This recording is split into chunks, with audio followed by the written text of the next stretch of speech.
She used my toilet paper, my laundry soap, even my tampons.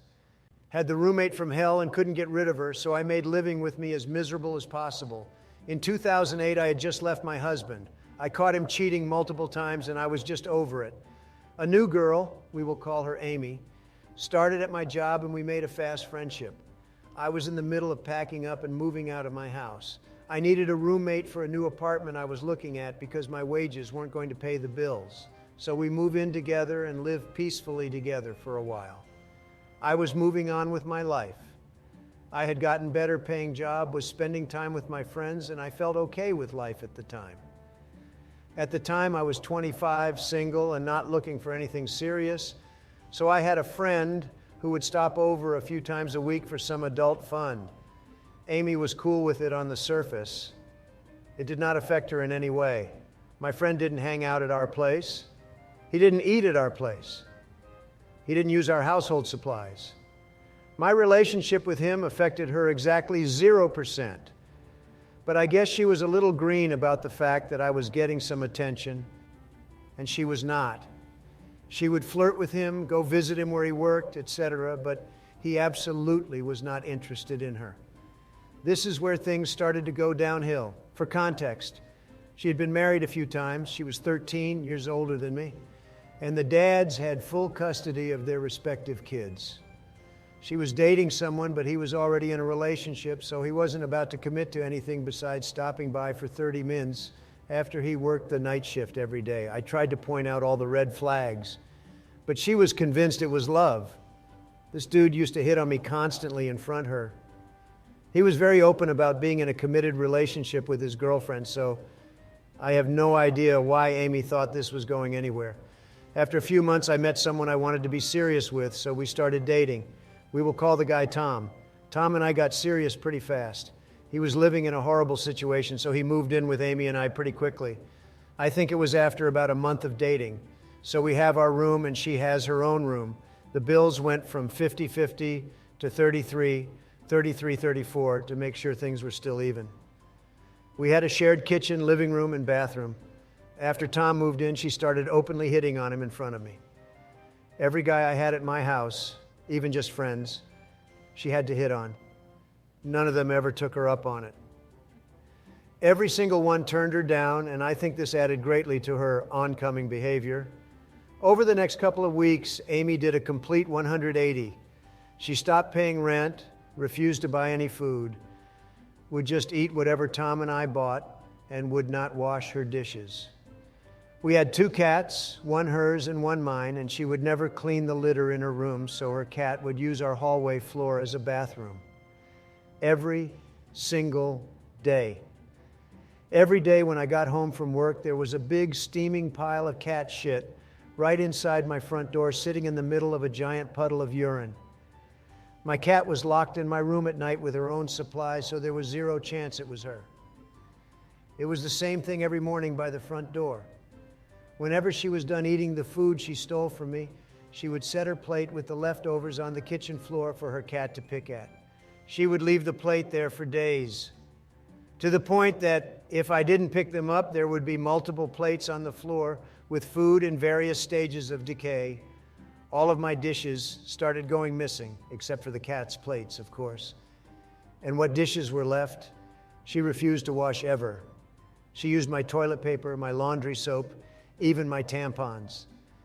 This went on for about 2 months, and it just kept getting progressively worse. She would use panty liners every day and would change them multiple times a day and stuff them in the garbage can in the bathroom. She would leave it there completely overflowing and spilling onto the floor for days until I caved and put on gloves and threw them out. The can would be full in about a week, so this happened a few times. That's not even the worst of it. My expensive DSLR went missing. I was a photography hobbyist at the time, but it was my dream to be a professional photographer and own my own photography business. I would shoot stuff for friends and family as practice, and one day I grabbed my camera bag from the shared living room, and as soon as I picked it up, I felt my heart sink into my stomach. You know that instant dread that grips you the second you realize something truly gut-wrenching has happened? I opened the bag, and of course the camera is gone. That was an expensive camera for that time of my life, and it was a gift from my parents, so I was truly devastated. I couldn't prove a thing, and I wasn't even sure how long it had been missing. It could have been her BF that took it, but either way it was gone. So now this is it. This is the last straw. I need this bitch out. I went from nice girl to fucking psycho in about 30 seconds. I'm not the violent type, and I hate confrontation. I'm not waiting for a fucking eviction to go through, and I really didn't have the money for that anyway. So here's where I start my petty revenge. Amy wants to live here with me rent-free, stealing my shit, hitting on my boyfriend, and neglecting her cat. So be it. But it's going to be on my fucking terms.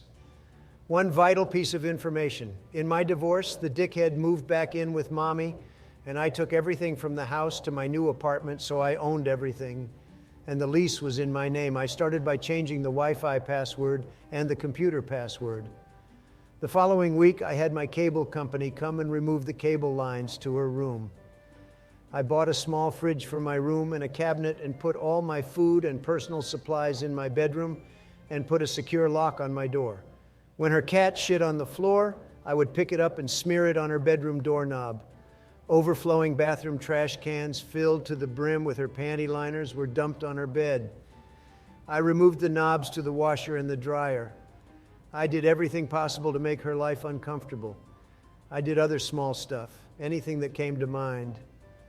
A few months prior, Amy and I had been working at the same store, and she borrowed another coworker's laptop.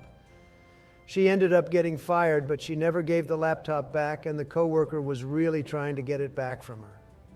Amy ghosted her, of course, so while she was out one day, I went in and took the laptop and gave it back to its rightful owner. Amy called the cops on me and said I stole her computer, but I explained what happened. She admitted to the cops that the computer wasn't hers, and the cops said it wasn't their problem anymore. That one really made her hate me. She wasn't working at the time, so it's not like she had money to do anything or buy anything. She was literally just existing in room in my apartment. She would disappear during the day, but I have no idea where she was going. She moved out after about 6 weeks. When she moved out of my apartment, I didn't even know she had left. I just noticed she wasn't coming or going for about a week. So Tom and I cleaned out her room.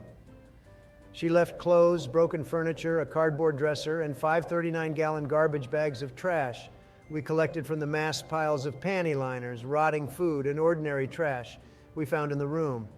It's a miracle we didn't have roaches.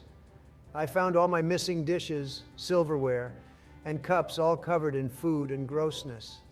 I just threw it all away. I wish I still had the photos, though. Oddly enough, about 6 months later, I opened my back door to take out the trash, and my camera was in a bag hanging from my doorknob. I know Amy definitely didn't return it.